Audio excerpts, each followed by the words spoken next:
pero pon el fondo.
Bueno, pues muy buenos días a todos, espero se encuentren muy bien.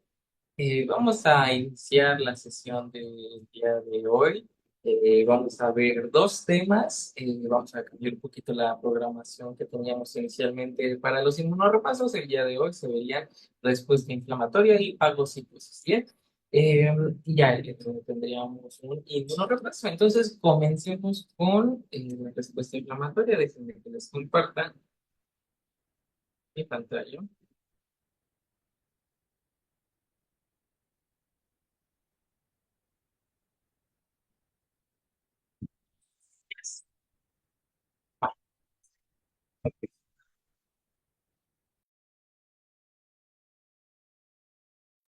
Ok, comencemos con la respuesta inflamatoria. Vamos a ver que este va a ser uno de los temas donde vamos a poder integrar pues muchas, sino que todas las, con los conceptos básicos que ya hemos revisado en los anteriores temas. Eh, y pues justamente por eso va a tener una cierta complejidad, pero pues si nos han estado siguiendo hasta este momento, ya varios conceptos van a ser muy sencillos, ¿no? E hilarlos pues ya debería de ser muchísimo más sencillo. Primero, vamos a ir definiendo lo que es la inflamación. ¿Ok? Inflamación. ¿Cómo definiríamos a la inflamación? Esta básicamente va a ser una respuesta en la que van a participar leucocitos y proteínas séricas con el propósito de qué? De pasarlos de la circulación eh, o sacarlos de la circulación,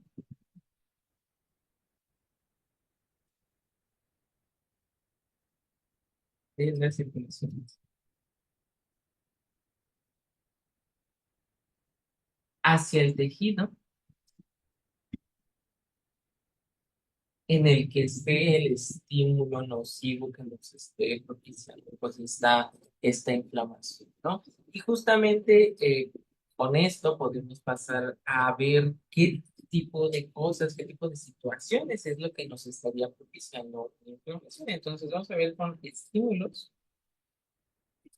que me parece que pues ya los hemos tocado superficialmente en las demás sesiones, pero pues vamos a tener a microorganismos,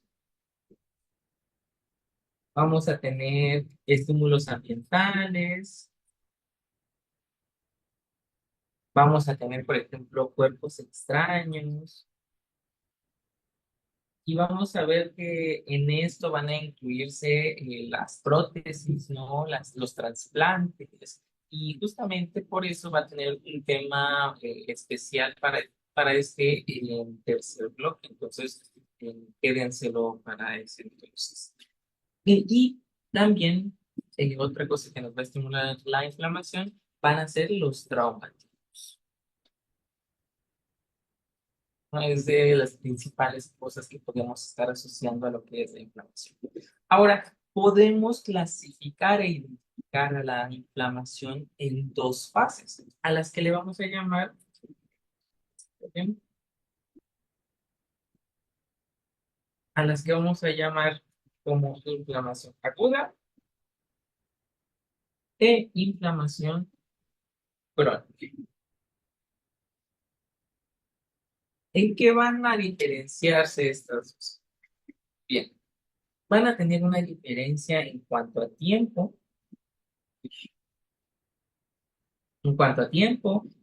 a las células que estén participando, en cuanto al estímulo que esté propiciando esto, y en cuanto a las características del tejido posterior a esta inflamación.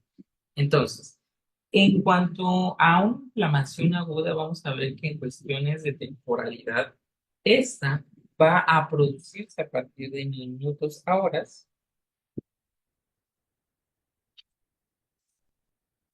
y la crónica va a estar produciéndose en semanas, meses o incluso años. Bien, vamos a ver que las células principales en cuestión de la inflamación aguda pues van a ser nuestros neutrófilos. Recordemos que van a ser de los principales que van a estar actuando al inicio porque justamente la cantidad de estos, recordemos que están en un 70%, son las más abundantes de la circulación, pues van a ser justamente esta cantidad que les va a facilitar que sean las primeras reacciones, ¿no? Y en cuestión de la crónica, vamos a tener a los macrófagos, y evidentemente a los representantes del indicador adaptativa que van a ver los linfocitos T. ¿Sí? En cuestiones del estímulo, vamos a ver que en una inflamación aguda, bueno, pues debería de eliminarse, justamente ya no habría el estímulo. ¿Sí? ¿Ok? Llámese cuerpo extraño, llámese microorganismo, llámese lo que sea. Y a diferencia de esto, no hay una eliminación en la inflamación crónica. Es justamente por eso que va a estar llegando a una inflamación crónica. Y ya por último, en cuanto al tejido, justamente porque hubo una eliminación de este estímulo, va a haber una reparación del tejido. Bien, a diferencia de la crónica, en la que este tejido va a usarse, va a provocar una fibrosis. ¿Ah? Y va a perder la funcionalidad de ese tejido justamente por esta fibrosis, que ahorita vamos a ver la importancia. Ahora, podemos identificar características o, bueno, signos clínicos de la inflamación. Inicialmente fueron cuatro decimal por Celso y justamente por eso se le conoce como la tetrada de Celso o los signos clásicos de la inflamación, en los cuales podemos encontrar a lo que es nuestro dolor, humor, humor, calor y, les digo, esos fueron los iniciales. Posteriormente se identificó a un quinto que sería la pérdida de la fuerza.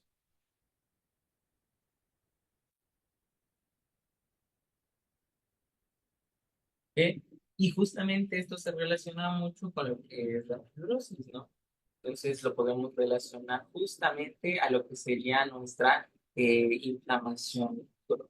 Muy bien. Ahora, vamos a ver que eh, para todo esto pues va a haber un proceso con ciertos pasos, que justamente es lo que nos interesa más ver en esto, que va a ser la cinética de activación de la inflamación. ¿Ok?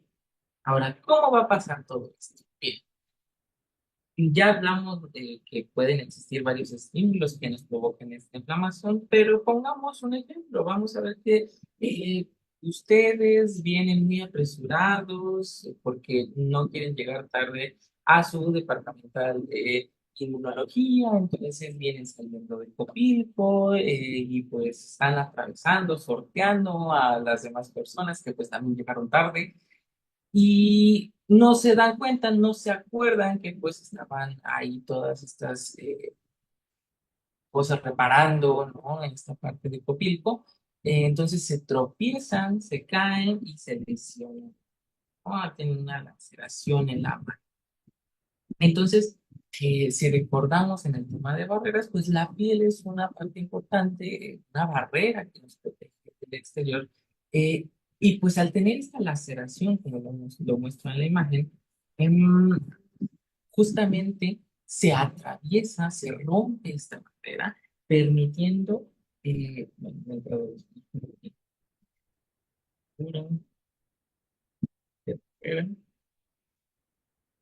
permitiendo el paso de microorganismos. ¿Ok? Y aquí ponemos una que atravesó justamente lo que es la piel por esta laceración. ¿Qué es lo que va a pasar? Bien, sabemos que tenemos lo que son células centinela, que pues, ¿qué es un centinela? Pues básicamente va a ser esto que va a estar resguardando, vigilando, es la palabra, eh, y en este caso, vigilando nuestro cuerpo. Estas células van a estar más en contacto justamente con estas barreras para estar supervisando que ya sea que estén rotas las barreras o que pase, atraviese estos microorganismos, ¿no? El estímulo que nos vaya desencadenando la inflamación. Al momento de que se atraviesa esta barrera y que tenemos en este caso a esta bacteria, ¿qué es lo que va a pasar primero? Bueno, ya conocimos a los PRR, que que van a ser estos receptores de la inmunidad innata que van a reconocer patrones, ¿no? Entonces, justamente estos van a ser los que van a estar ayudándole a censar a nuestras células del sistema inmunológico, como lo son nuestro mastocito, como lo son el macrófago, nuestra célula dendrítica, y justamente, aunque no tiene que ver con el sistema inmunológico, también podemos incluir dentro de las células centinela a las células endoteliales. Bien, también van a poseer estos PRR en su superficie, no van a tener como tal un efecto ya sea de fagocitosis o así, pero recordemos que incluso al dañarse estas células endoteliales, van a provocar lo que son los DAPs, ¿no? Estas señales de ayuda que van a estar saliendo a partir de nuestras propias células. Ahora, nada más para que lo tengan en cuenta. Entonces, este primer paso sería el reconocimiento.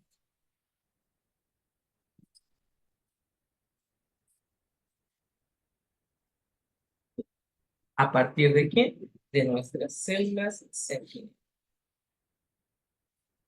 Ok, ¿qué es lo que sigue después? Bueno, aquí tenemos a nuestro vaso sanguíneo y justamente después de nuestro reconocimiento, ¿qué es lo que vimos que hacía, por ejemplo, el mastocito? Este se degranula.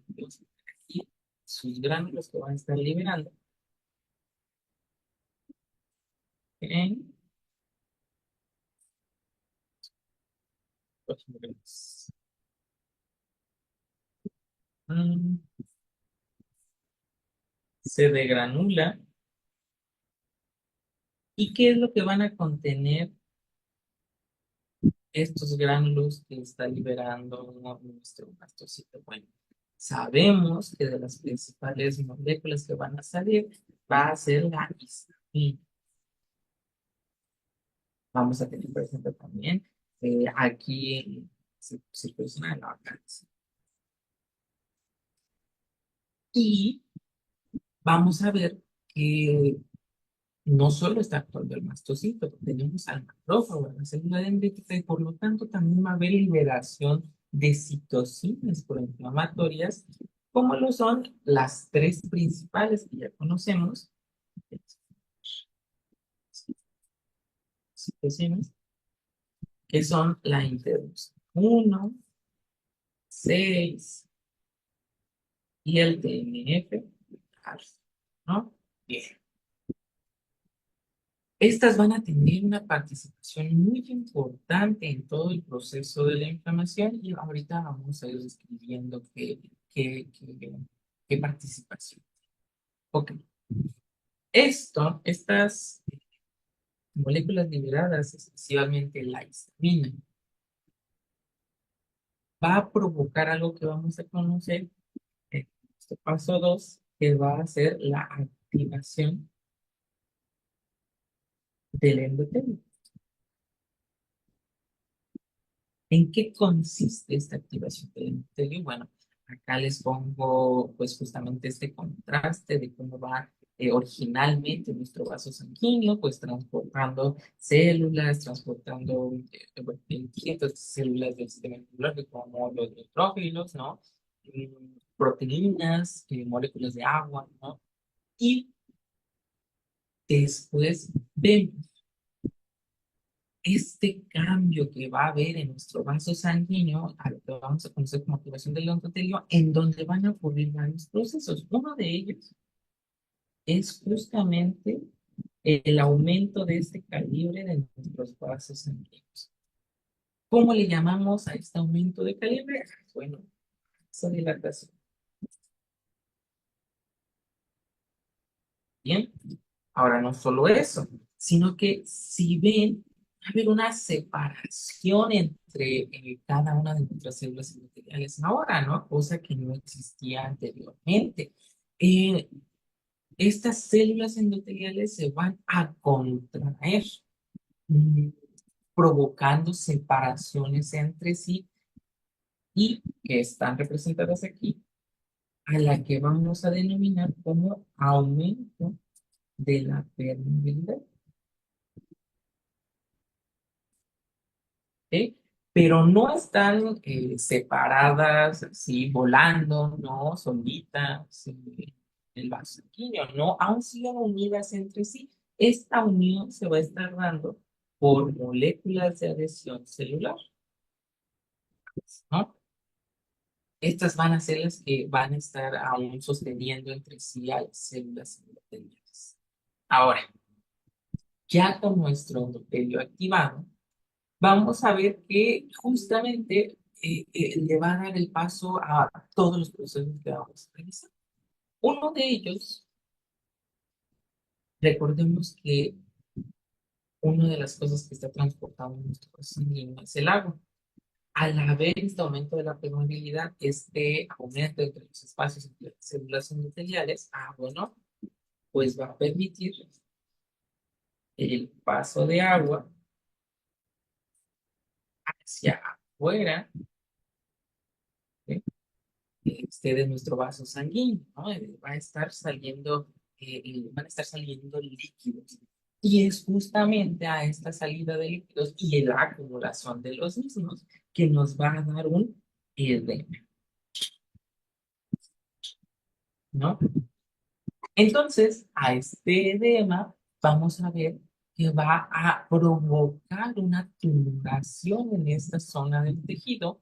Recordemos, tumor no nos estamos refiriendo a algo maligno, a algo cancerígeno, no nos estamos refiriendo normalmente a eso, ¿no? También puede ser justamente este edema que está causando este aumento de tamaño en esta zona, ¿no? Entonces, ya tenemos uno de los signos que habíamos dicho anteriormente, que es, aquí voy a poner, porque,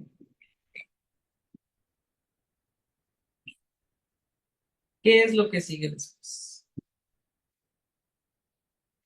Si ustedes recuerdan, originalmente el flujo de los vasos sanguíneos es un flujo ordenado, eh, en donde las células como tal no están chocando entre sí, y a lo que vamos a denominar como flujo laminar. ¿Ok? Si quieren verlo de otra manera, podemos ver a esta circulación como si fuera una, una carretera, una autopista, ¿no? En donde los carros pues están avanzando de manera rápida, sin tocarse idealmente, ¿no? Y por ejemplo, estamos en la autopista México-Puebla, ¿no? Y todos van fluyendo adecuadamente entre sí. ¿Qué es lo que pasa, por ejemplo, cuando llueve? Cuando cae la primera gota de lluvia, automáticamente los conductores se les olvida cómo manejar. ¿Y qué es lo que pasa? Chocan, ¿no? Entonces, nuestras células, como los conductores mexicanos, van a hacer lo mismo. Llega la primera gota de lluvia, llega la histamina, empieza a salir agua, se provoca el edema y esto crea una turbulencia. ¿Ok? Entonces ya no está la lámina, ya hay una turbulencia y entonces empiezan a chocar entre sí las células que va transportando el vaso sanguíneo y se provocan varios fenómenos. De entrada, va a haber un aumento en el flujo sanguíneo, ¿ok? Provocando una acumulación. ¿De qué? De sangre, de eritrocitos, de nuestra gente. Y a esta acumulación, justamente con la disminución de la velocidad que va a haber, le vamos a denominar como estasis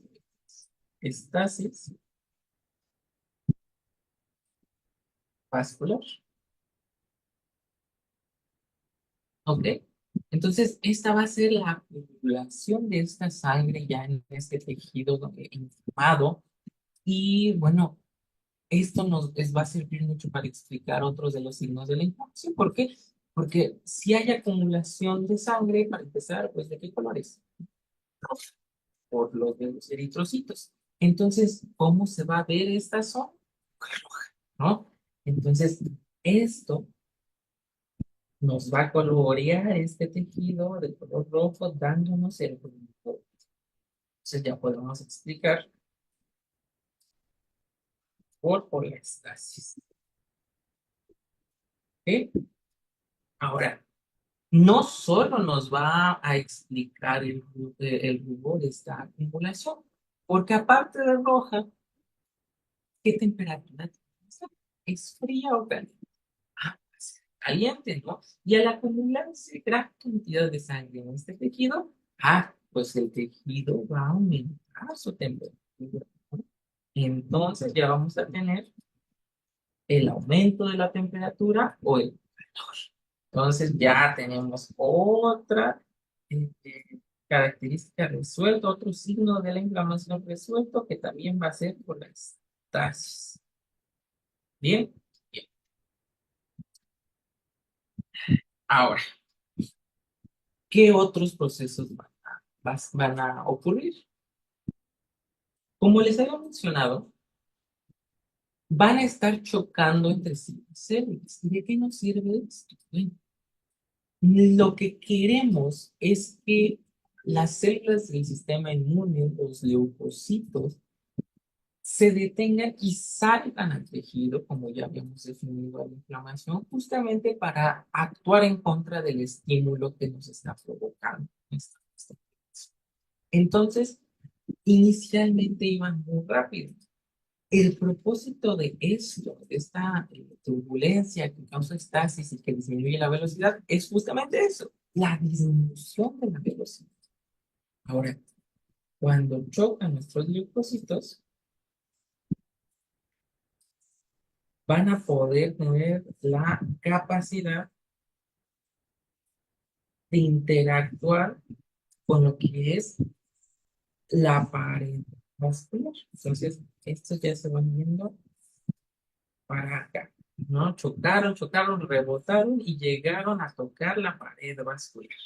Ahora, en nuestro leucocito, en nuestro neutrófilo, que es específicamente el que estamos viendo aquí, se van a estar expresando moléculas, así como en nuestras células endoteliales. Ahora, recordemos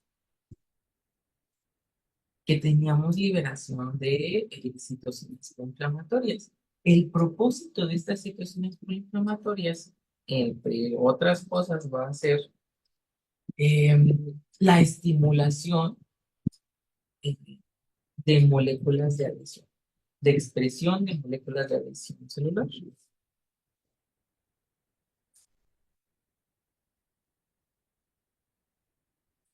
¿Ok?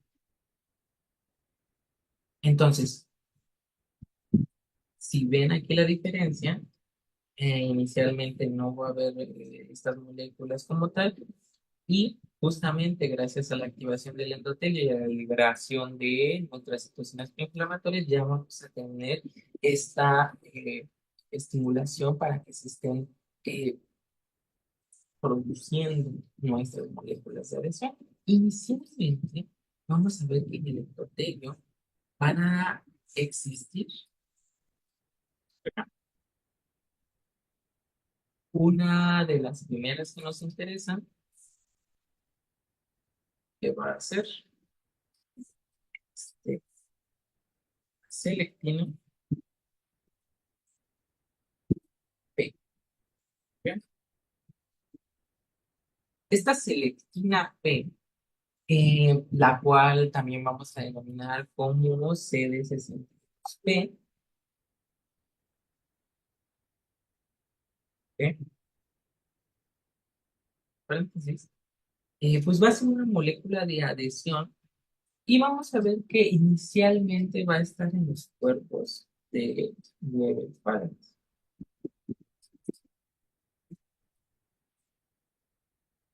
¿Ok? Esto al interior de nuestras células endoteliales. Posterior a la estimulación por nuestras citocinas inflamatorias, esta selectina P se va a expresar en la membrana de nuestra célula endotelial, justamente para unirse con nuestro linfocito. ¿A dónde se va a unir? Bueno, aquí les pongo en grande algunas de las moléculas que se van a estar expresando en nuestro leucocito, de las cuales la que nos interesa en este momento van a ser estas que están en mayor cantidad, a las que vamos a denominar como sialil levis. Luis. Bien. Ahora, em, este sialil Luis, que también podemos nombrarlo como sialil Luis X, justamente y creo que no necesito mencionarlo, pero pues nada más para que quede muy claro, va a estar expresado en los leucocitos, en nuestros neutrófilos, y va a ser el ligando de nuestras selectivas. Entonces, vamos a tomar a este leucocito ya todo lleno de nuestras moléculas de adhesión a su superficie. ¿Ok? Y ahora vamos a ver que este va a estar interactuando con nuestras células. Ahora dirán, pues entonces, pues ahí ya cumplimos con el hecho de que se va a detener y entonces ya ahí va a salir al tejido que necesitamos que actúe. Pues no. El propósito de estas selectinas es realizar, bueno, más bien es disminuir aún más la velocidad que posee nuestro leucocito. ¿Esto por qué? ¿Esto por qué? Porque lo que se va a provocar aquí va a ser algo que vamos a denominar como unión débil. ¿Por qué? Porque esta unión entre la selectina P y el sialil Lewis no va a ser estable. Entonces, lo va a detectar, sí, se va a unir inicialmente, pero no va a ser suficiente para que se quede atado ahí. Entonces, este va a seguir avanzando y se va a unir a la siguiente selección.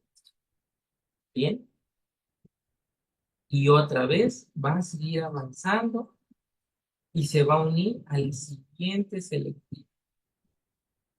Y como ustedes están viendo, bueno, esto está haciendo que nuestro leucocito gire, ¿no? Entonces, esto pues nos facilita nombrar a este proceso como la siguiente parte, que sería los rodados. Este rodamiento, recordemos, va a ser a partir de una unión por medio de quién? La selectiva P y el sialil Lewis. Bien. Si bien en la superficie de la célula endotelial no solo tenemos a lo que les había mencionado, que era la selectina P, y si vemos, inicialmente solamente tenemos a esa, pero después está produciendo otra selectina. ¿Cómo se va a llamar esta? Bueno, vamos a tener que esta también va a ser una selectina, pero va a ser la selectina P. ¿Ok? Esta también va a tener como propósito esta unión débil, pero ¿por qué la diferencia? ¿Por qué diferenciar esto? Que claro, esto también va a ser CD62, pero bueno, pues porque la selectina P va a ser la primera que se va a expresar justamente por esta estimulación, eh, las citocinas inflamatorias, y la selectina E se va a expresar después porque se va a producir hasta que exista el estímulo en el mundo, ¿no? Entonces, no sé si ustedes recuerden en la vía que vimos de los PDR, ¿no? Que uno de los propósitos de los receptores tipo TOL era inducir la inflamación y aparte de producir estas citocinas inflamatorias, también inducían la expresión, la producción y la expresión de la selectina E, ¿no? Entonces ya ahí estamos hilando los temas anteriores con esto, ¿no? Entonces esta selectina E va a ser la segunda que se va a estar produciendo en el endotelio. Ok, ¿qué es lo que sigue después de esto? Ya redujimos la velocidad, eh, ya vimos que ya está rodando. Y de hecho aquí vamos a poner otro neutrófilo, ups, otro neutrófilo que sigue rodando y los demás si quieren a la selección.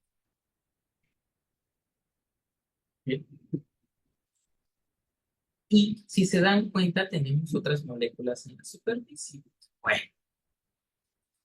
vamos a ver que esas otras moléculas van a ser algo que denominamos como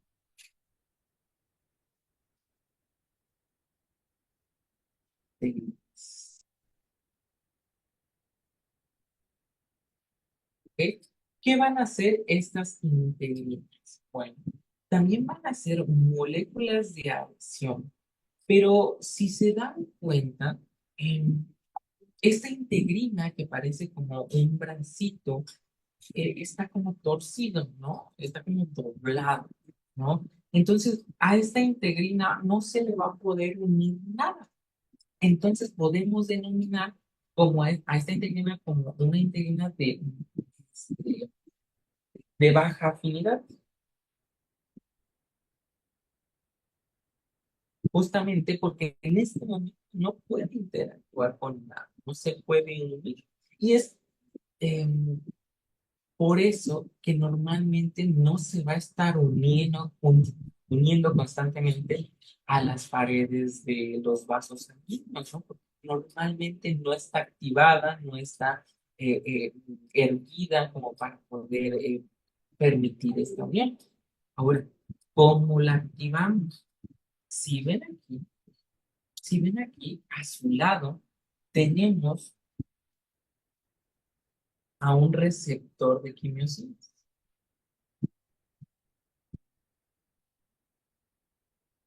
De quimiosinas.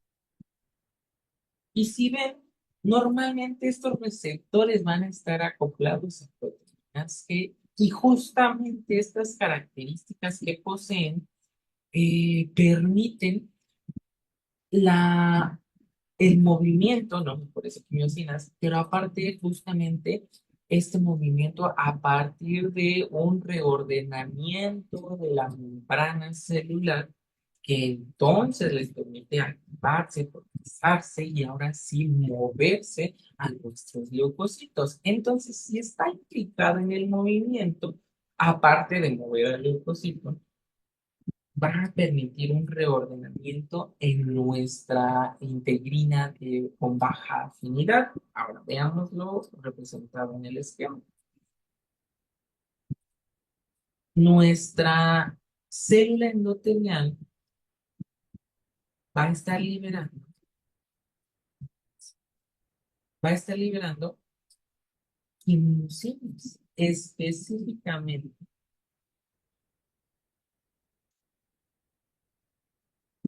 quimiosinas, lo está llevando al receptor de quimiosinas, específicamente la interleucina 8 o también le denominamos P8.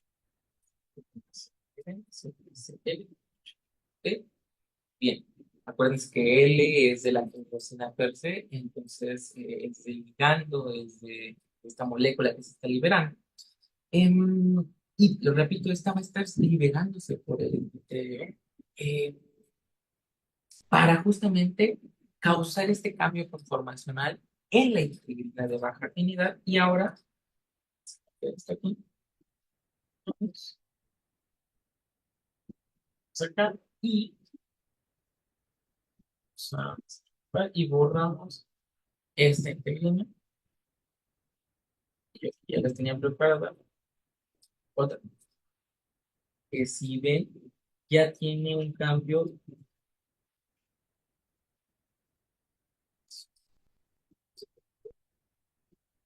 ya tiene un cambio conformacional, ya está hervida esta integrina, ¿no? Y aquí vamos a juntarlo todo. Y entonces ahora sí podemos ver que va a poder interactuar. Pero ¿con quién va a interactuar? Bueno, va a interactuar con la superficie del endotelio y específicamente con moléculas de adhesión celular, como lo son la ICA1, ¿no? Como lo son la PECAM, Ujú. Y justamente vamos a tener integrinas para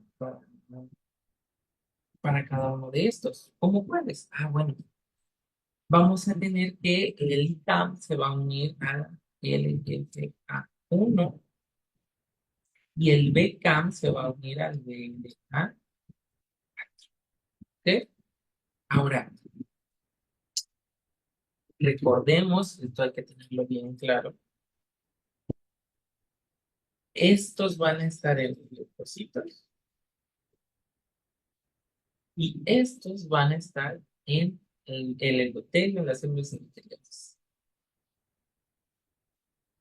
Bien, entonces, eh, las integrinas del leucocito se van a estar uniendo con las moléculas de adhesión de nuestro endotelio. Bien.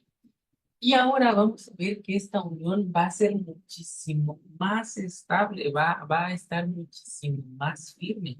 Y entonces a esta vamos a poderle nombrar justamente a este siguiente paso como, ya,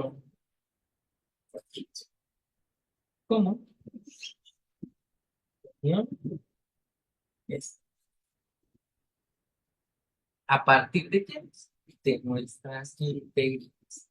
Integrina, íntegro, estable. ¿Bien? Eso sí, eso sí. Ok. ¿Qué es lo que necesitamos?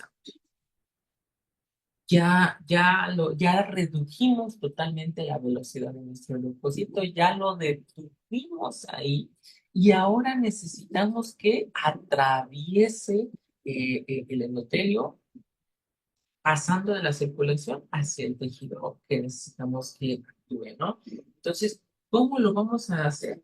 Bien, vamos a ver que nuestro neutrófilo tiene la capacidad de, bueno, de moverse, de modificar su estructura al grado en la que se va a poder como aplastar, en donde aquí está este ejemplo de nuestro neutrófilo aplastado.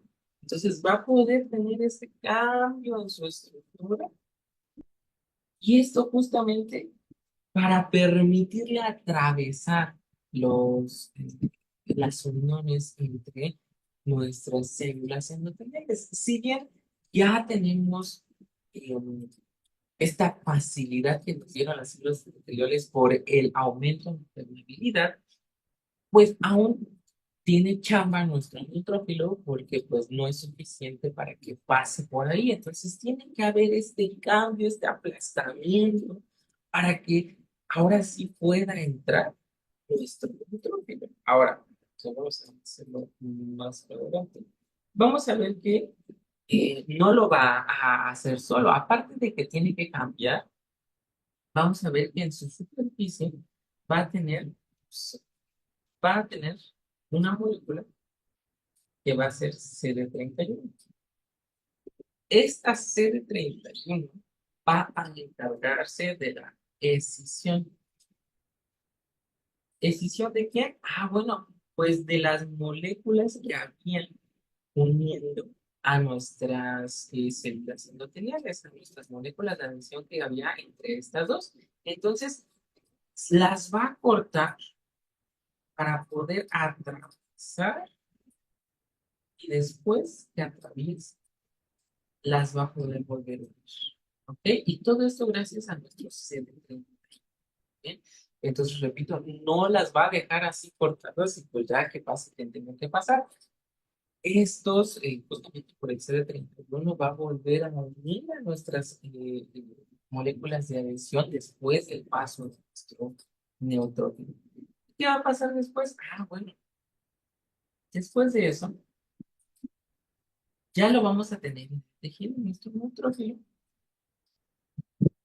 Y nada más para que sepan, esta parte en la que se aplasta y puede pasar, la vamos a denominar como diapétesis. Bien, para después lograr que neutrófilo vaya al sitio de afección y ahora sí pueda migrar. ¿Sí? Migra.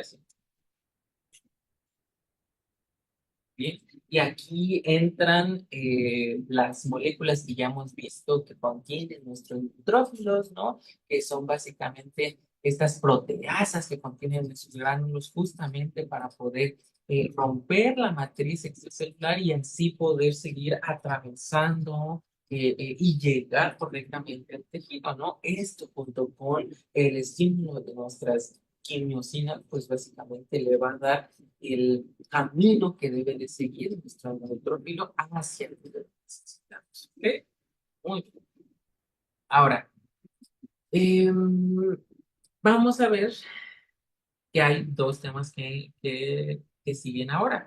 El primero de ellos es ver justamente los mediadores que van a estar dando la inflamación y pues realmente ya han sido mencionados muchas veces. Mediadores de la inflamación.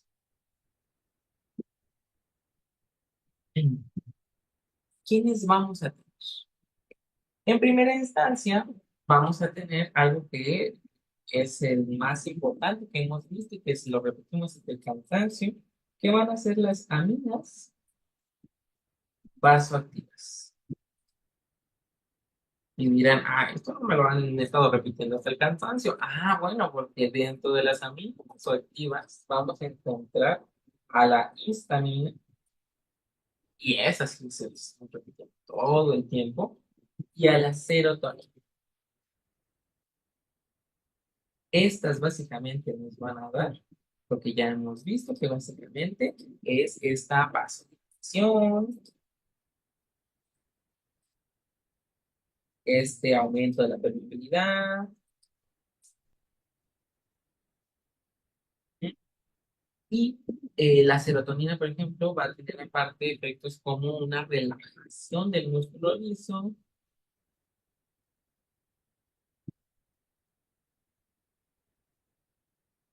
liso, ¿sí? Em, y justamente esta relajación pues, va a permitir esta facilidad como para extenderse, ¿no? A nuestras células endoteliales y que pueda haber esta vasodilatación pues más fácil.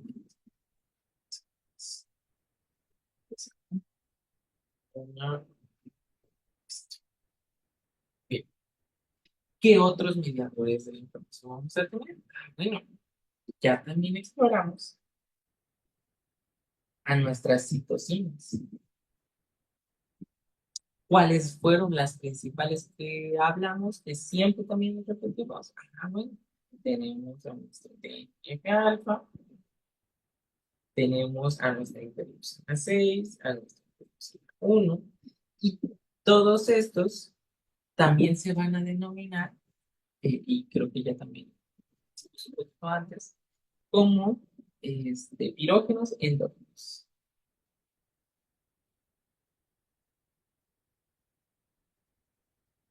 ¿Y qué son los pirógenos endógenos? Ah, bueno, ¿a qué le suena piro? A fuego. Entonces, estos se van a encargar de un efecto sistémico, o sea, ya cuando entran a la circulación y pueden viajar a través de ella, eh, que es pues básicamente el producir fiebre, ¿no? Esto básicamente porque pues van a estar llegando a nuestro hipotálamo y esto nos va a subir la temperatura corporal. ¿Sí? Entonces es una de las capacidades que tienen eh, justamente cuando llegan a la circulación, cuando están para realizar un efecto sistémico. Ahora, también vamos a tener algo que no hemos visto, pero que vamos a ver en el siguiente repaso, que van a ser las moléculas, proteínas del sistema del complemento.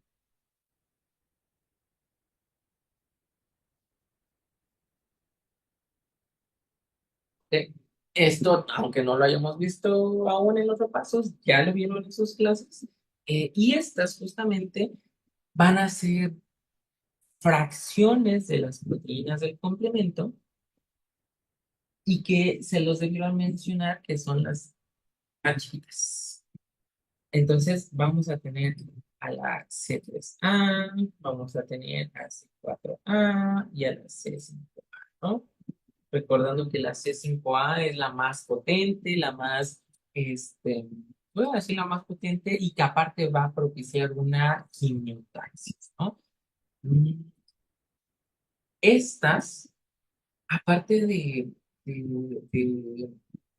ayudar a cortar la inflamación, que justamente les debieron de decir que estas se nombraban como anafilotoxinas,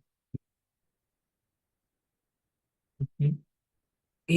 Van a propiciar la síntesis de otra selectina que no hemos visto y que ahorita no se la tienen que llevar, porque la vamos a ver más adelante, pero ¿qué es la selectina B?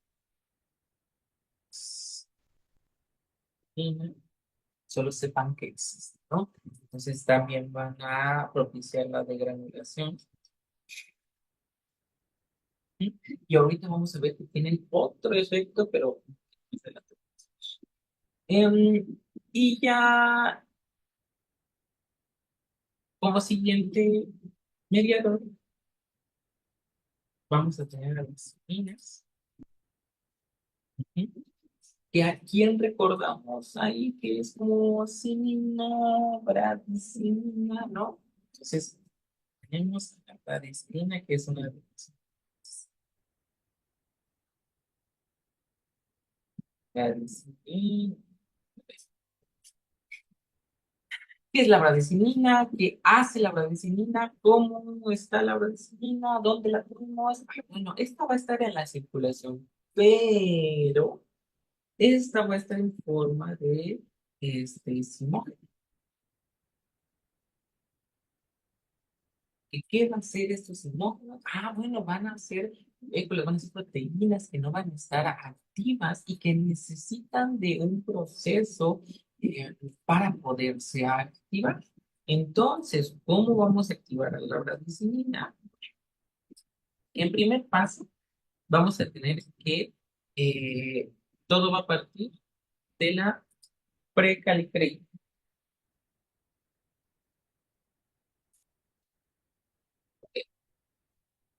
¿Qué va a ser la precalicreína? Bueno, necesitamos que esta se transforme en calicreína por medio de un factor que ustedes lo vieron en las vías de la coagulación, que va a ser el factor A, ¿ok? Entonces, el que ya prácticamente estaría como activado.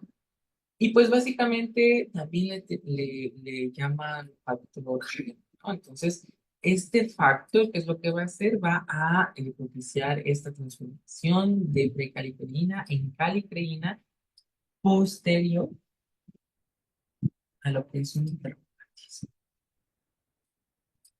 ¿No? Entonces, primero el traumatismo, luego este factor, Harriman puede hacer que se transforme la precalicrina en calicreína. ¿Y para qué necesitamos a la calicreína? Pues justamente para la vía de las cilinas. Entonces, sí. ¿Cómo va a pasar esto? Ah, bueno, vamos a tener en la circulación algo que denominamos como, tiene un nombre muy largo, sinógeno de alto peso molecular. ¿Ok?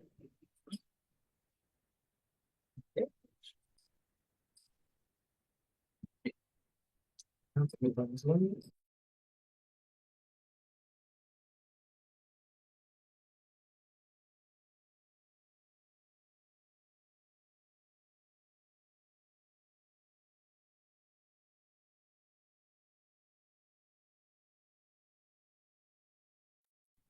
ya, una disculpa, problemas técnicos. Ah, bueno, entonces les mencionaba que en la circulación está este sinónimo de alto peso molecular y que justamente lo van a ver como HWK. Ok. Entonces, este sinógeno justamente va a ser la parte inactiva bueno, el sinógeno, ¿no? Propiamente, que a partir de nuestra calicreína que ya obtuvimos, va a pasar, ahora sí, a nuestra bradicinina. ¿Qué propósito tiene esta bradicinina? Bueno, va a ser algo muy similar a lo que es nuestra histamina, ¿no? Pero vamos a ver que esta va a ser como la parte más potente de lo que es la histamina, porque también va a propiciar un aumento de la permeabilidad y justamente por eso incluso va a llegar hasta angioedema.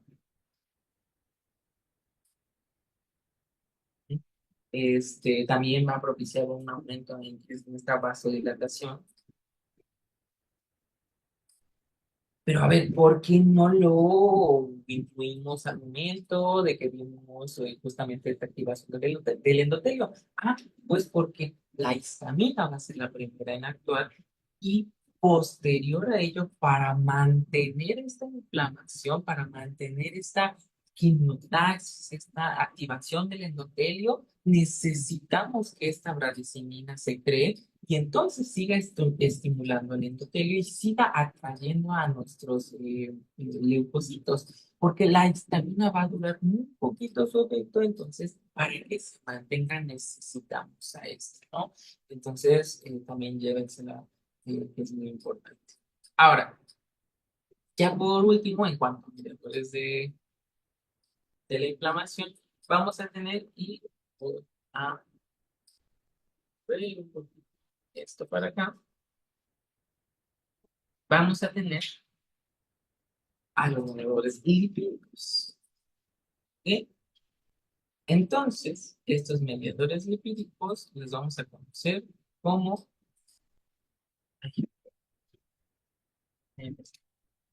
eicosanoides. ¿Ok? Entonces, tenemos de entrada aquí a nuestra bicapa lipídica, o nuestra membrana celular, ¿no?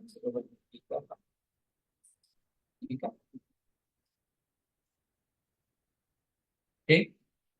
Y vamos a ver que justamente eso está a partir de fosfolípidos. Entonces, eso es lo que vamos a necesitar para producir nuestros glucosámidos. Em, Vamos a ver que a partir de que se provoca esta lesión celular, a partir de que se producen nuestras citocinas proinflamatorias, ¿no?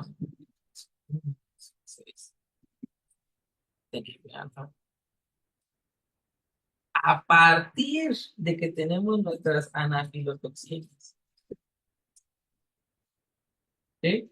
Se va a estimular una enzima que vamos a denominar como fosfolipasa ADOS. ¿Ok?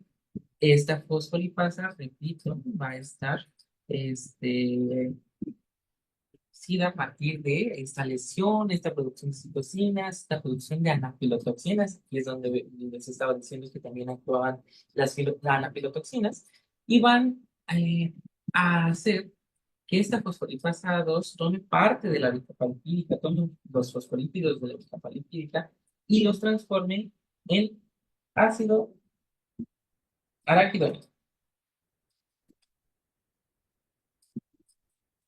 Este ácido araquidónico pues va a tener dos vías, va a tener dos posibles destinos. El primero de ellos, vamos a ver que será a partir de una enzima que vamos a denominar como ciclooxigenasa o COX, COX-2 específicamente, por la cual nuestro ácido araquidónico va a pasar a prostaglandinas. Estas prostaglandinas tienen ese nombre porque originalmente estaban descritas que estaban produciéndose en la próstata y bueno, ya después vieron que no solamente ahí. pero pues el keto pues es ¿no? Y dentro de los principales eh, ejemplos de nuestras prostaglandinas, vamos a tener a la de prostaglandina, a la I2, a la D2, vamos a tener también a la E2 y la más importante va a ser la E2. ¿Ok? Bien, bien. Bien.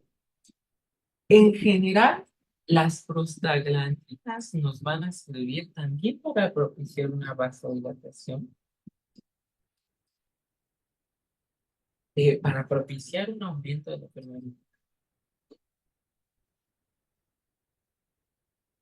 Em, y principalmente vamos a ver que específicamente con la prostaglandina E2 nos va a estar produciendo, ¿sí? Ahora, no solo ese dolor, sino que también va a tener la capacidad de ir hacia el hipotálamo y funcionar como quirógeno endógeno para producirla. Bien. Em, también les digo que en general estas van a ayudar a la vasodilatación y a la permeabilidad, pero justamente quería llegar a esta parte del dolor, porque entonces ya podemos explicar lo último que nos faltaba de los signos clínicos de la inflamación, que tenemos al dolor y esto por nuestras prostaglandinas. Bien, continuamos. Ahora, estas prostaglandinas incluso pueden transformarse por medio de otra enzima que va a ser la tromboxano sintasa,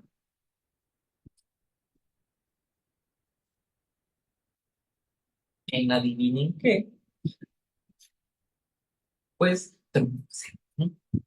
Especialmente el que más nos interesa, que sería el tromboxano A2.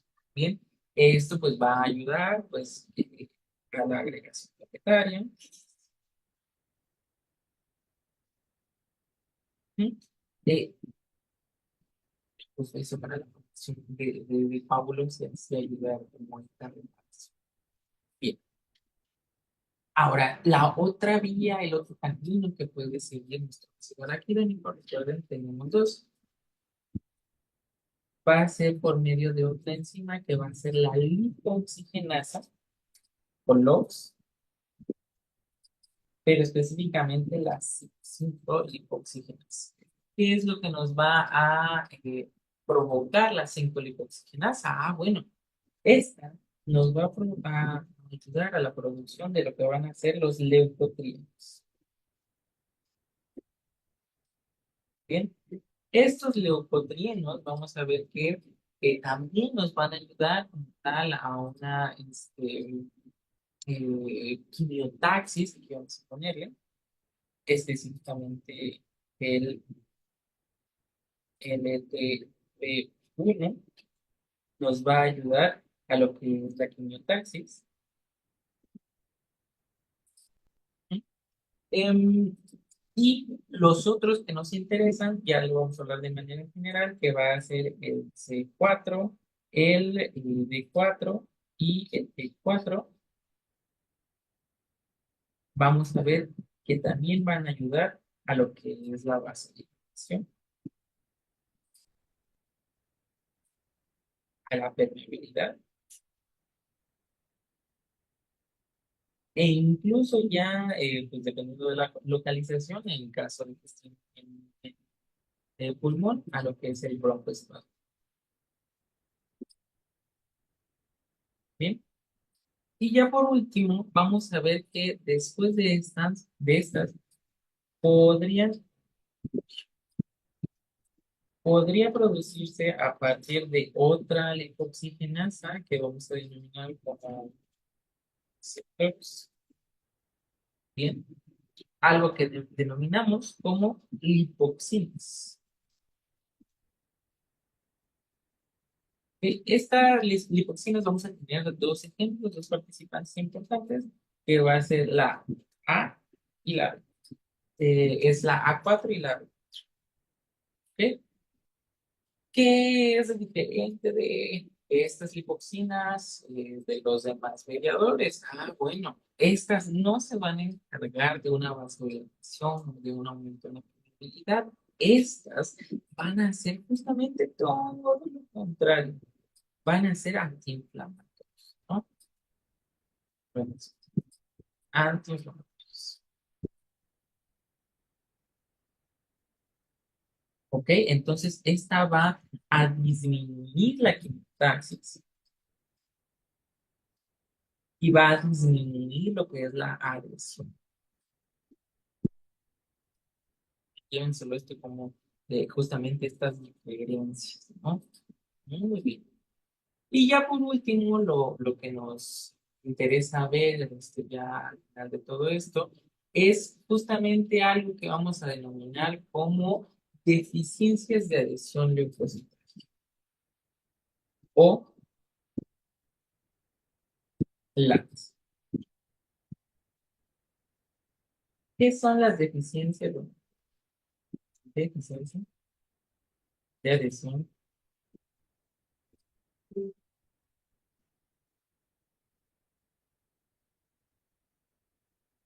Y entonces, estas deficiencias de adhesión leucocitaria vamos a ver que van a formar parte de algo que denominamos como errores innatos de la inmunidad, antes llamados como inmunodeficiencias primarias.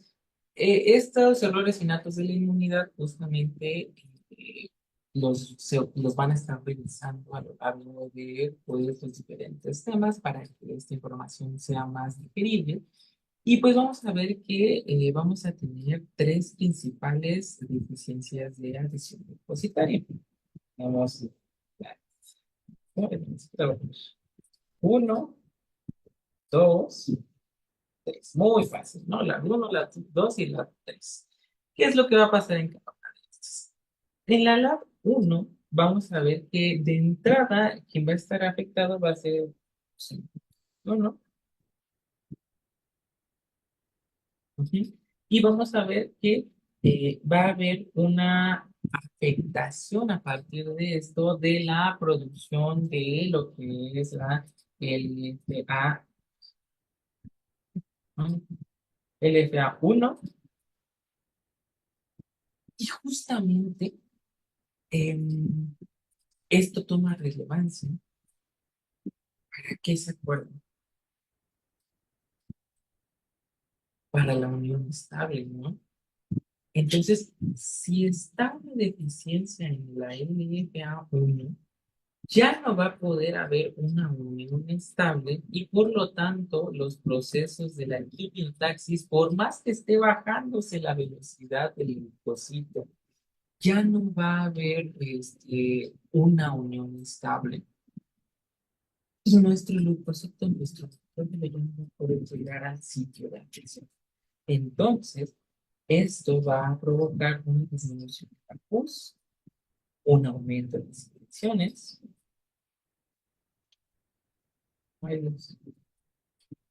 infecciones y justamente infecciones al nacimiento, ¿no? Es muy fácil deducir eso. Y, eh, y pues básicamente esta es como la característica, ¿no? Esta es la parte que se va a afectar en esta primera deficiencia de adhesión leucocitaria.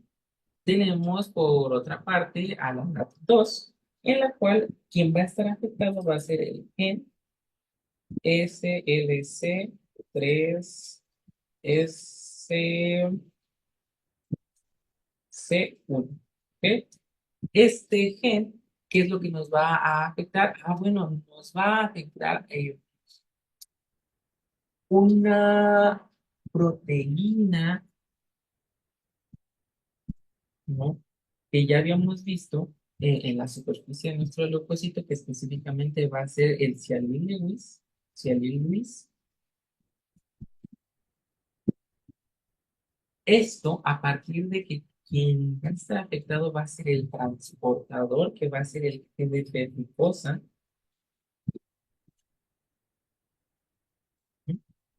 Y entonces, justamente la expresión de las proteínas no va a estar siendo correctamente realizada en superficie celular. Incluso vamos a ver que los eritrocitos tampoco van a tener justamente estas proteínas de superficie.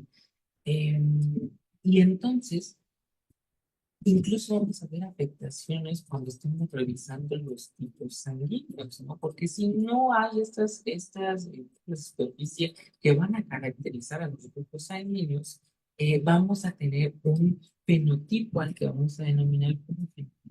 ¿Vale?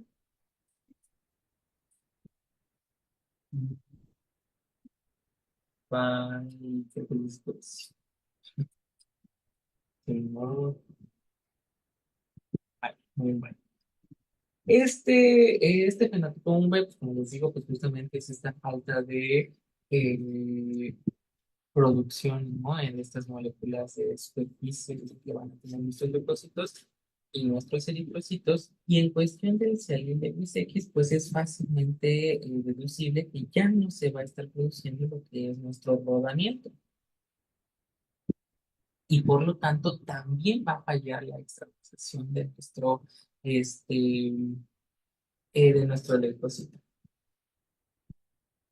Entonces, ahora, así como en nuestra deficiencia de leucocitaria tipo 1 vamos a tener una disminución de la pus y un aumento en las infecciones. Entonces, vamos a ver que ya por último, sí, ya último, vamos a ver que en la 3 quien se va a estar afectado es el gen, ¿quién tiene? 3. ¿Qué nos va a afectar el gen Kindling 3? Ah, bueno, este va a afectar a las integrinas, ujú, y al receptor de fibrinógeno. Entonces, aunque ya tenemos aquí por parte de las integrinas algo similar a la 1 y también va a haber una disminución en la pus y aumento de las infecciones, la característica de esta la 3 es que justamente va a haber un trastorno hemorrágico, ¿no? Justamente por esta deficiencia en el receptor de fibrina, ¿no? Que va a afectar esta vía de la coagulación y por lo tanto va a dar este cambio. ¿Ok? Muy bien. Pues si no hay dudas, esto sería por parte de inflamación y los dejo con el doctor Marvin para la siguiente parte de fagocitos. Muchas gracias.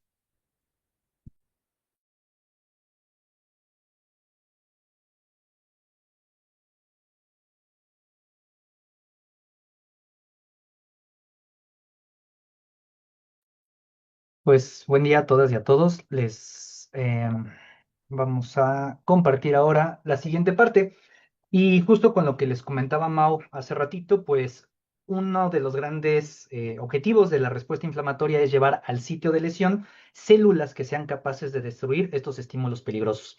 Existen varios mecanismos que tienen la inmunidad innata para combatir estos microorganismos. La activación de las proteínas del sistema del complemento será una muy importante que veremos la siguiente sesión, pero otra muy importante, como lo vimos también con Mau, fue el reclutamiento de leucocitos, la salida de las células, particularmente neutrófilos, pero también otros leucocitos, con el fin de que estos lleguen al sitio de inflamación, puedan destruir al microorganismo. Y uno de los mecanismos más potentes que tiene la inmunidad innata para destruir a los microorganismos es la fagocitosis.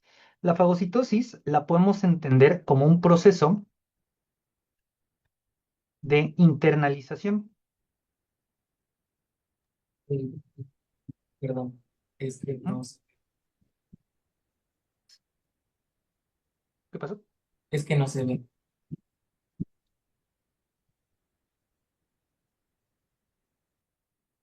Ah, ahí ya se ve. Sí, ya. Ok. Entonces, la fagocitosis la entendemos como un proceso de internalización de partículas mayores a 0,5 micrómetros. Es decir, cuando estamos hablando de microorganismos completos o de fragmentos muy grandes de microorganismos, se requieren de procesos de internalización especializados. Seguramente recordarán en biología celular que vieron mecanismos como la pinocitosis o como la endocitosis que permiten la internalización de moléculas pequeñas. La fagocitosis es un proceso de endocitosis, pero muy especializado, que va a ocurrir particularmente en un grupo de células especializadas que son células del sistema inmunológico y que conocemos como células fagocíticas. Quiero que tengamos presente que cuando hablamos de células fagocíticas, nuestras protagonistas en este proceso van a ser los neutrófilos y los macrófagos.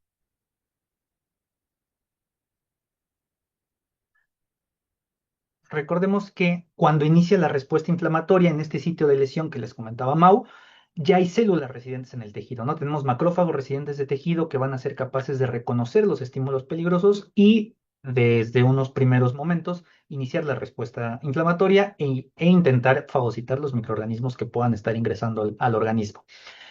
Uno de los principales objetivos de la inflamación es reclutar otras células, como en este caso los neutrófilos, que son la principal población de leucocitos sanguíneos y que van a salir del vaso sanguíneo por todos estos mecanismos que ya les explicaron y van a ser reclutados a través de quimiotaxis al sitio de inflamación.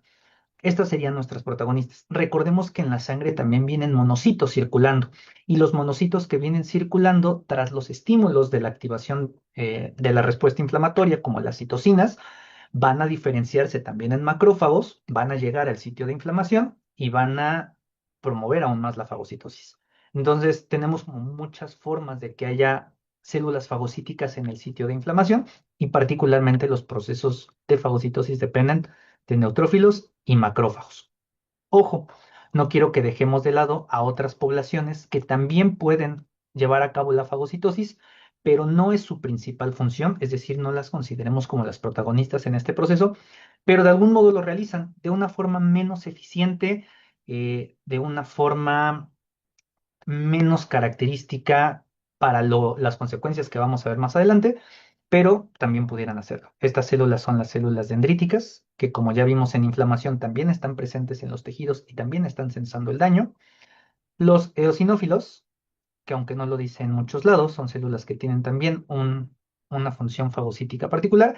Y los linfocitos B, que como veremos más adelante, particularmente en la en el bloque 2, la función de célula de fagocitosis por parte de las células dendríticas y de los linfocitos B va a ser muy importante para promover la inmunidad adaptativa. Ahora sí, eh, ¿cómo es que una célula fagocítica se da cuenta que tiene que comerse algo, ¿no? Para eso tenemos los receptores y los receptores que van a inducir fagocitosis se conocen como receptores fagocíticos. Aquí en primer lugar tenemos que tener presente un primer concepto que ya se ha venido mencionando a lo largo de este bloque, que es la opsonización. Y la opsonización es un proceso mediante el cual se añaden o se agregan moléculas a otra partícula o a otro componente para que la fagocitosis sea más efectiva. Son moléculas que se van a unir a ciertos receptores que van a inducir una respuesta de fagocitosis mucho más efectiva. La analogía clásica es como comerse un hot dog sin aderezos, entonces pues si tienes hambre te lo puedes comer, pero si le pones que el jitomate, que la catsup, que todo esto, pues se ve más antojable y es más fácil que lo puedas ingerir. Pues la opsonización es el proceso de añadir moléculas para que esta partícula a la que se le añaden sea mucho más fácilmente fagocitable. Para opsonizar algo se requiere añadir una molécula y esta molécula se conoce como opsonina. Las opsoninas son moléculas solubles que se van a unir al componente que quiero fagocitar y que después van a ser reconocidos por otros receptores. Algunas opsoninas ustedes ya las conocen porque cuando hablábamos de las moléculas de reconocimiento soluble, las estuvimos mencionando. Opsoninas que se encuentran en la circulación sanguínea y que también van a salir junto con el exudado durante la inflamación son algunas que vimos como las lectinas solubles. Las lectinas solubles como las colectinas, la lectina de unión amanosa, em, los surfactantes pulmonares, son moléculas que se unen a los carbohidratos de los microorganismos y que después pueden ser reconocidas por un receptor para promover la fagocitosis. No la hemos visto aún, no la hemos mencionado, pero moléculas como C1, en particular una molécula que se llama C1Q, que es una molécula del complemento, también se puede fijar a componentes de microorganismos e inducir la fagocitosis. Otra proteína que tiene función de opsonina son las pentraxinas, que también las vimos en las moléculas de reconocimiento soluble. Recuerden que estas se pegan a algunos fosfolípidos de membrana y también pueden promover la fagocitosis. Y de ahí en adelante, algunos componentes que hemos mencionado o que mencionaremos más adelante, como los fragmentos del complemento. Este tema lo veremos en la siguiente sesión, pero algunos cachitos de esto, como unas moléculas que se llaman C3b o IC3b, van a inducir también la fagocitosis tras ser reconocidas por un receptor para complemento. Y finalmente, una de las opsoninas más eficientes, posiblemente la mejor opsonina que tiene el ser humano, son los anticuerpos. Y si bien varios anticuerpos podrían funcionar como opsoninas, el que característicamente lo hace es un tipo de anticuerpo que se conoce como inmunoglobulina G. Prácticamente la función de una opsonina, entonces, es que si tenemos a un microorganismo, en este caso voy a simular una bacteria, que puede ser reconocido por una célula fagocítica, le podemos pegar en la superficie algunas proteínas, cualquiera de estas opsoninas que mencioné, y entonces la célula fagocítica va a poder reconocer a estas proteínas, a estas opsoninas, e inducir más fácilmente la fagocitosis. Ahora sí, si tengo una célula que ya está, una partícula, un microorganismo que ya está opsonizado, lo que puedo o lo que tengo ahora que usar es un receptor. Ahora sí estamos hablando de los receptores fagocíticos y tengo los receptores que se conocen como receptor opsónico. Los receptores opsónicos son receptores que van a reconocer opsoninas y que gracias a este reconocimiento van a mediar los procesos de internalización. Un receptor opsónico tiene que reconocer a una opsonina que esté pegada a la superficie de un microorganismo. Moléculas muy características para esto es una molécula que se llama CD91, que reconoce dominios de tipo colágena, que si recuerdan son moléculas o son componentes estructurales de las lectinas que vimos previamente, ¿no? Entonces CD91 puede funcionar como un receptor opsónico. Obviamente tenemos los receptores para complemento, que van a reconocer moléculas que están, estos fragmentitos del complemento que mencionábamos. Y finalmente tenemos también receptores para anticuerpos. Esta parte la explicaremos un poquito más a detalle en el tema de complemento, pero el anticuerpo está formado por varios componentes o sus componentes tienen varios nombres y una parte de un anticuerpo es una región que se conoce como fracción cristalizable. Estos componentes, no se preocupen, los estudiaremos más a detalle en el segundo bloque. Pero para esta partecita del anticuerpo que se llama fracción cristalizable, hay un receptor. Y entonces prácticamente cuando hablamos de receptores para la fracción cristalizable, estamos hablando de receptores para anticuerpos. Dependiendo del tipo de anticuerpo, estos pueden tener varios nombres, los receptores para la fracción cristalizable. Y entonces, como dijimos que la opsonina era la inmunoglobulina G, nuestro receptor es el receptor para la fracción cristalizable gamma de la IgG, ¿no? Entonces, cuando vean esa nomenclatura, FC, una letra griega, R, estamos hablando de un receptor para anticuerpos. Y seguramente cuando hablamos de células recordarán que dijimos que algunos marcadores de algunas células fagocíticas, por ejemplo, es CD16 o CD64. Los receptores para el FC gamma, el receptor 1 también es conocido como CD64. El FC gamma R3 también es conocido como CD16. Y estas moléculas van a reconocer a los anticuerpos que funcionan como opsoninas y van a promover su internalización. Finalmente, no todo el reconocimiento en la fagocitosis depende de las opsoninas. Recordarán que en los receptores de la inmunidad innata también mencionamos que algunos receptores se unen directamente a la superficie del microorganismo, a componentes como carbohidratos, por ejemplo, y que ese reconocimiento directamente induce la internalización. Es decir, a diferencia de la opsonina, en donde el reconocimiento se da a una proteína que está pegada a un microorganismo, una proteína propia que está pegada a un microorganismo, en el caso del reconocimiento no opsónico, el reconocimiento se da por un receptor directamente a la superficie del microorganismo.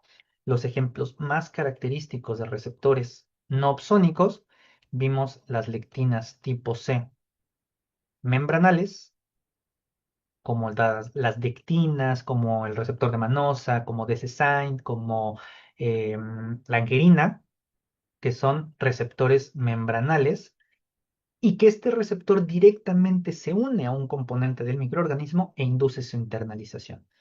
Y otro ejemplo de receptor fagocítico muy característico son los receptores scavenger, que pueden reconocer diferentes lipoproteínas, algunas también presentes en microorganismos, y por lo tanto inducir su internalización. Independientemente de la forma de reconocimiento, sea por un receptor opsónico que se une a una opsonina o por un receptor no opsónico que se une directamente a la superficie del microorganismo, en todo caso, al ser reconocido este estímulo peligroso, pues inicia el proceso de fagocitosis cuando esto se da por una célula fagocítica. Aquí estoy esquematizando un poquito el reconocimiento opsónico. Si se dan cuenta, lo cafecito es la opsonina y el receptor de la célula se está uniendo a la opsonina, no al microorganismo, y un reconocimiento no opsónico, en donde el reconocimiento se da directamente de algún componente de la superficie del microorganismo. Una vez que una célula fagocítica se une a través de un receptor fagocítico a su ligando, va a inducir cambios en el citoesqueleto. Y estos cambios en el citoesqueleto van a llevar a la formación de una vesícula. Hay cambios en la estructura de la membrana que van a permitir, hay diferentes modelos propuestos de internalización, en donde simplemente se invagina la membrana, u otros modelos descritos en donde se forman como pseudópodos que rodean al microorganismo que está siendo reconocido. Independientemente de cualquiera de las dos, independientemente de que ocurra cualquiera de las dos formas, la consecuencia final es que en el interior de la célula fagocítica se va a formar una vesícula que en su interior tiene el componente o el microorganismo que está siendo internalizado. Ahora sí, esta vesícula, este endosoma, que es proceso de la fagocitosis, se le conoce como fagosoma. Y el fagosoma, como toda vesícula intracelular, pasa por un proceso de maduración. Y recordemos que la maduración de las vesículas endosomales, como lo vieron en biología celular también, pues básicamente depende de una disminución del pH. La acidificación de las vesículas intracelulares de los endosomas es parte de su proceso de maduración. Entonces, conforme se va internalizando, va disminuyendo el pH. Esto va a ser muy necesario para que más adelante algunas enzimas se activen, y también es importante porque esta misma disminución del pH puede promover la desnaturalización de las proteínas del microorganismo. Entonces, conforme va madurando la vesícula, se va acidificando más, va disminuyendo el pH, y en algún momento estas vesículas se van a fusionar con otras vesículas que se encuentran en la célula fagocítica, que están llenas de enzimas y que son básicamente la maquinaria digestiva de la célula, que son los lisosomas. Una vez que un fagosoma se fusiona con un lisosoma,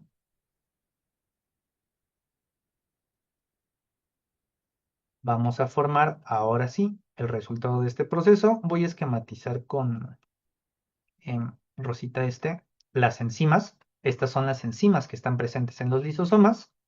Y una vez que estas enzimas se fusionan con la vesícula fagocítica, con el fagosoma, tenemos la formación de esta estructura que es un fagolisosoma. Y prácticamente en el fagolisosoma es donde van a ocurrir todos los mecanismos, toda la activación de estos mecanismos de destrucción para matar, eliminar al microorganismo o al estímulo peligroso que puede estar siendo reconocido. Una vez que se activan estos mecanismos de destrucción, los podemos clasificar en dos grandes grupos diferentes. Tenemos mecanismos independientes del oxígeno.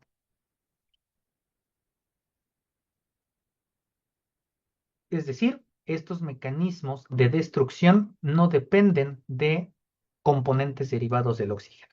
Y prácticamente cuando hablamos de mecanismos independientes de oxígeno, hablamos de los procesos que se dan directamente por la disminución del pH en la vesícula fagocítica.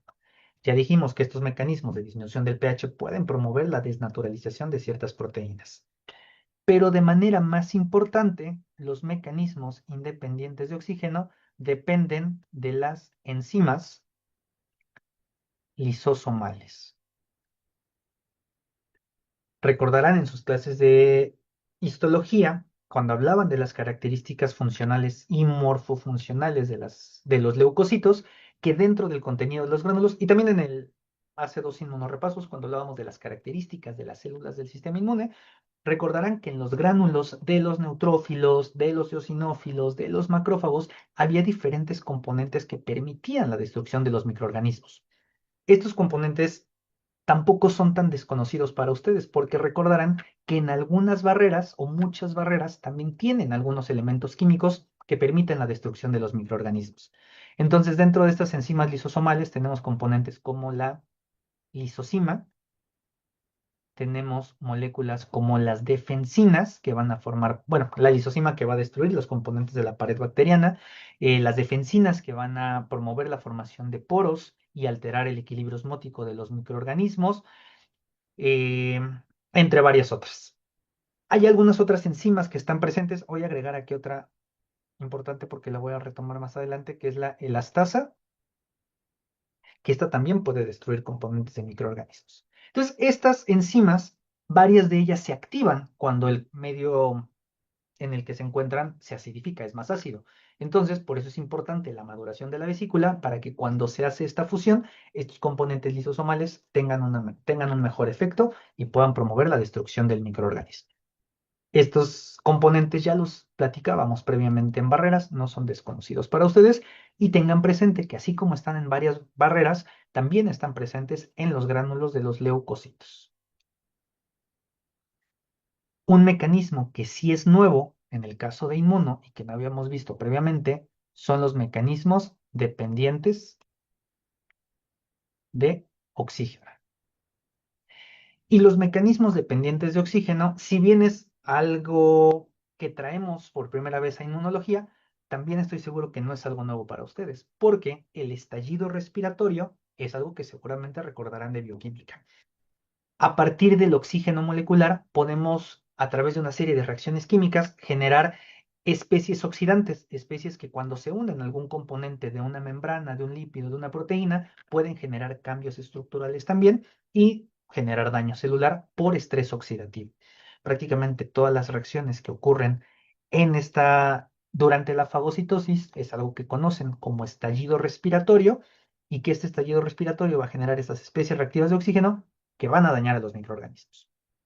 El proceso posiblemente más importante para iniciar esto es la activación de una enzima presente en las células fagocíticas, que es la NADPH oxidasa. En algunos textos también la podrán encontrar como FOX con pH, que significa oxidasa del fagocito.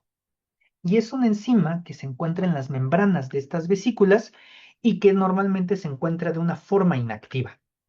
¿Qué puede estimular la activación de esta enzima? Una, los estímulos mediados por los receptores de la inmunidad innata, como los receptores tipo TOL, por ejemplo, pero de manera muy particular, esta enzima se induce por señales de citocinas. La citocina más importante para inducir la activación de la NADPH es una citocina que se llama interferón gamma. No se preocupen, el interferón gamma, su principal fuente son los linfocitos T y la producción de interferón gamma la veremos más a detalle cuando hablemos de la inmunidad adaptativa. Pero tengan presente desde ahorita que este estímulo que va a venir de la inmunidad adaptativa va a ser muy importante para promover el ensamblaje de este complejo, la NADPH oxidasa. Ahora sí, la NADPH oxidasa va a llevar a cabo una serie de reacciones químicas que van a generar diferentes especies reactivas de oxígeno y que se conoce como el estallido respiratorio. Aquí tenemos durante estas reacciones la formación de diferentes componentes como el anión superóxido, el ion hidroxilo y algunas otras especies reactivas del oxígeno. De manera adicional, quiero destacar el papel de dos enzimas muy importantes que van a promover aún más la formación de especies reactivas. Y la primera es una molécula que se llama mieloperoxidasa. Esta también se encuentra en los lisosomas, pero no la mencioné hace ratito, porque aunque está en los lisosomas, su participación es en las especies reactivas de oxígeno. La mieloperoxidasa va a convertir el peróxido de hidrógeno y lo va a fusionar con algunos iones como el cloro o el yodo y va a generar unos componentes que se conocen como haluros. Y estas moléculas también tienen como el anión hipoclorito, también tienen un potencial oxidante muy importante. Entonces, la mieloperoxidasa también me va a generar más especies reactivas de oxígeno derivadas de estos componentes de acá arriba. De hecho, lo voy a anotar aquí, el peróxido de hidrógeno, como otra especie reactiva que surge del estallido respiratorio.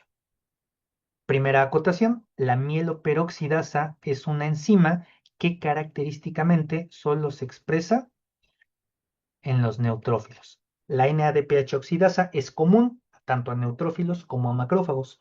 La mieloperoxidasa es una enzima muy específica de los neutrófilos. Y así como el neutrófilo tiene su propia arma adicional, los macrófagos tienen su propia arma, que es la óxido nítrico sintasa inducible. La inos es una molécula que se induce también únicamente en el macrófago. Spoiler, para la inducción de la producción de inos también es necesario el estímulo de interferón gamma y voy a anotar aquí también de manera muy importante en estos estímulos inflamatorios la citocina que ya les platicaba hace ratito Mau, el TNF-alfa. Estas dos son de las citocinas más importantes para activar los mecanismos oxidativos de destrucción en células fagocíticas para la NADPH oxidasa y para la INOS, y de manera particular, de las dos, el interferón gamma es la mejor célula para activar, digo, la mejor citocina para activar macrófagos y por lo tanto para potenciar los mecanismos de fagocitosis. El interferón gamma siempre asocienlo con el aumento en la fagocitosis. La óxido nítrico sintasa, entonces interactuando con estas especies reactivas de oxígeno, va a generar otros componentes oxidantes que se conocen como peroxinitritos. Y estos también van a alterar las membranas celulares, generar daño en el microorganismo y promover la destrucción del mismo. La formación de especies reactivas de oxígeno, entonces, es un mecanismo muy importante dentro de la fagocitosis. Existe un error innato de la inmunidad, como ya les comentaba Mau hace ratito, antes conocido como inmunodeficiencia primaria, que genera un cuadro conocido como enfermedad granulomatosa crónica. La enfermedad granulomatosa crónica es un defecto genético en donde se ven afectados los mecanismos de fagocitosis, particularmente los mecanismos en la formación de especies reactivas de oxígeno. Y el- la molécula principalmente afectada, pues es la que dijimos que es la protagonista de todo este proceso, que es la NADPH oxidasa. Estoy viendo si no lo escribí mal acá. Sí, me faltó aquí la D. Es NADPH oxidasa. La NADPH oxidasa es un componente multiproteico que dijimos que está en las membranas de las vesículas fagocíticas. De estos componentes hay varios que pueden estar afectados, varias de las subunidades pueden estar afectadas, pero en particular lo pueden encontrar por el nombre de la subunidad o lo pueden encontrar por el nombre del complejo que se forma, que es el citocromo B558. También pueden encontrar las subunidades que están afectadas en sus textos. Y este citocromo es como la parte más importante de todo este complejo. La alteración del citocromo B558 es la forma ligada al X. Es decir, esta forma, esta mutación afecta particularmente a hombres. Las mutaciones en cualquiera de las otras subunidades de la NADPH oxidasa está asociado con las formas autosómico recesivas, y es decir, es indistinto el sexo, la presentación de la enfermedad. ¿Qué ocurre en estas? Pues que prácticamente cuando entra un microorganismo al cuerpo, es reconocido, los mecanismos de reconocimiento no se ven afectados, es internalizado, los mecanismos de internalización no se afectan, pero el microorganismo no puede ser destruido. Y entonces, también como veremos más adelante en la parte de inmunopatología, cuando un estímulo peligroso no puede ser eliminado por las células fagocíticas, hay una activación excesiva de estas células fagocíticas.